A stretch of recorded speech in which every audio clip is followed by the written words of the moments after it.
When we were growing up, the variety of fruits that were there naturally for us to pluck and eat, in every season there is some fruit. I have been in jungles for 2-3 weeks by myself without any outside support.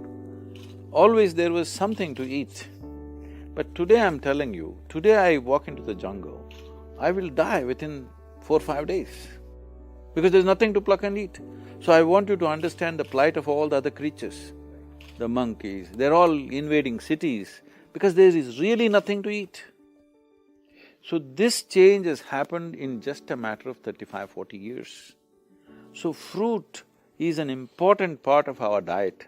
As far back as Megasthenes when he came and Yuan Sen when he came and Kautilya when he wrote his treatise, all three of them have mentioned how in the Indian diet there is an unusually large segment of fruit.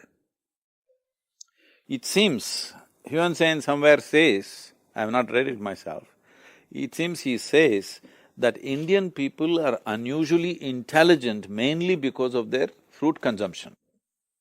Their intellect is sharp because of that. And whether he said it or not, I am saying it is 100% true. This much we know, suppose your friend is sick and in a hospital, you go there with what? Biryani, meen kolambu? We go with fruit. Fruit. So you know, it definitely works. So you have to get sick to eat the right thing. But if you eat the right thing, maybe you will not get sick. There is substantial studies in the world to clearly show if 30% of our diet becomes fruit, 40% of the healthcare bills in the world will come down. So in India, right now fruit consumption is at 4%. And that too, this 4% is calculated as per capita, but it's only in the elite segment that people are eating fruit. Down below, once a month also is not eating a single fruit.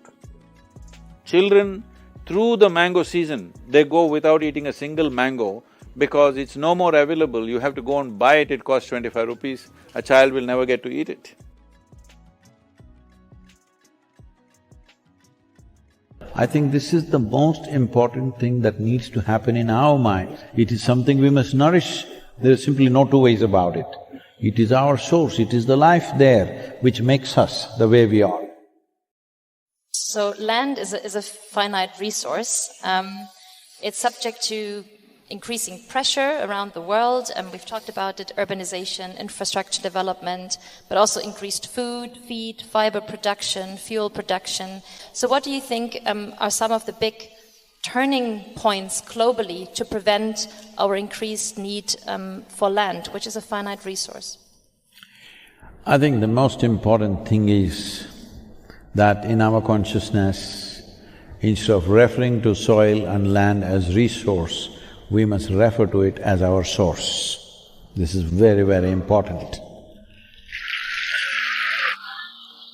It's like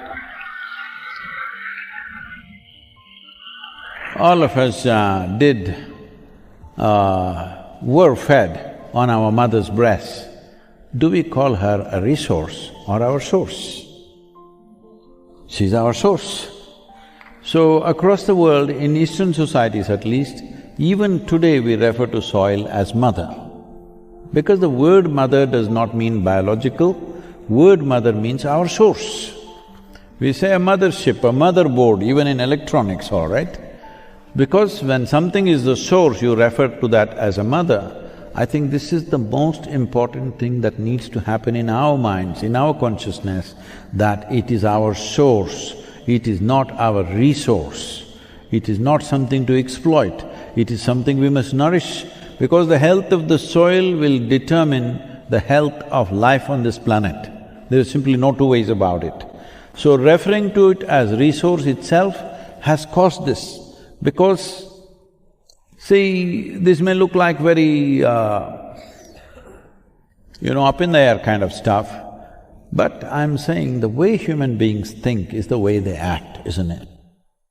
The way we all think and feel is the way we act, and the way we build societies around it, the way we build industry, the way we build everything is based on how we think and feel within ourselves.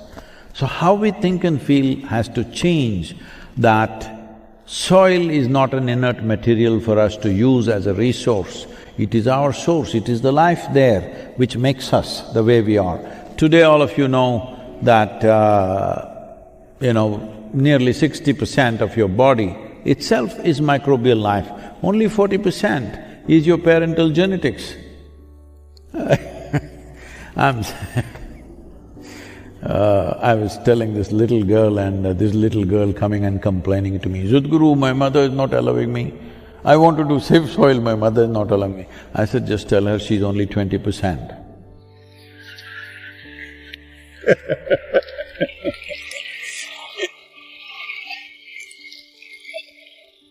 Well, there's definitely a very big need to raise awareness about the meaning of soil, because it's definitely a topic which hasn't received enough attention, even though we're losing soil at a very rapid pace. So increasing the awareness about the role that soil is playing as a life support system for us as humankind and the rest of the planet is extremely important. So I hope your mission will be very successful in mobilizing millions around the globe to save soil and to create more awareness of what we need to do to protect it for us and for future generations. Sir, my question is, as today we are talking about unity on one hand, and on the other, we have reservation in terms of admissions in colleges and job opportunities. So, isn't it that it is bringing diversity in our thoughts? Because unity of mind is the greatest necessity of the time, and this is bringing the diversity in our thoughts. So, how can we, what measures can we have to remove it? This whole reservation policy, when it was envisioned, it was to be for a short period of time to correct a certain ill which had taken place, a certain injustice which had happened for thousands of years. A certain injustice which had occurred for thousands of years. To fix that, we thought for a certain period of time, we will give a certain segment of people an extra advantage so that they can come level with the rest of the society. But unfortunately, we have not been able to fulfill this vision. Even today, in villages across the country, if you belong to a certain caste or creed, you cannot even enter a tea shop and have a tea. You're not supposed to walk through certain streets. Everything is separate, it's a segregated society even today. If we do not change this, and change this very soon, and the only way to change it is to educate and skill India. If you do not skill India, you will kill it. So this has to happen at the earliest possible time, because any kind of reservation, if it lasts for too long, it'll become a discriminatory process, which is what you're talking about. So, this onerous responsibility is there that the discriminatory process that is being even today practiced in the villages of India has to go. Youth have a role to play. We have done many things in this direction, but still it has not been solved. It is a huge problem. When such a big problem is there, taking away that little advantage they have, it needs to be reviewed every few years, whether it is necessary in a certain area or not. But such right-thinking policies are not possible. These things are all happening on electoral basis. Whether we will win the election with this policy or not, that has been the only goal. So, it is very important that it is addressed properly. This is one thing that you can do, whichever constituency you belong to. The legislature members or the parliament members that you elect, the youth should participate in this and call for a debate with the people who want to stand for election, that, see, this is the statistic in our constituency. Do we need this or not this? Can we change it or not? A policy has to come on the national level that it is selective, not across the nation. In urban areas, definitely it may not be necessary, but in many rural areas, it is necessary because they have been disadvantaged for thousands of years. We are asking the polluting industries to treat their effluent. They treat it during the day, in the night they just let it out into the river.